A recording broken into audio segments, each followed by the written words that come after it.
आज ज्येष्ठ शुद्ध त्रयोदशी. याच दिवशी रायगडावर शिवराज्याभिषेक सोहळा पार पडला.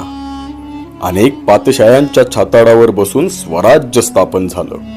हा सारा सोहळा एक माऊली पाणावलेल्या डोळ्यांनी पाहत होती.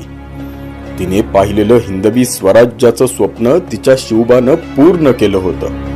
महाराज सुवर्ण सिंहासनावर विराजमान झाले होते.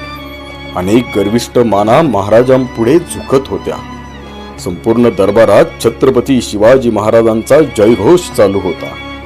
महाराजांच्या मस्तकावर सुवर्ण मुद्रांचा वर्षाव होत होता. दोन्ही युवराज दिमाखात मंचकावर बसले होते. महाराजांची राजचिन्ह न्याय आणि सामर्थ्य दर्शवत होती. अनेक परदेशी अधिकाऱ्यांचे नजराने पेश होत होते. महाराजांपुढे त्यांच्या अष्टप्रधान सरदारांचे मुजरे झडत होते.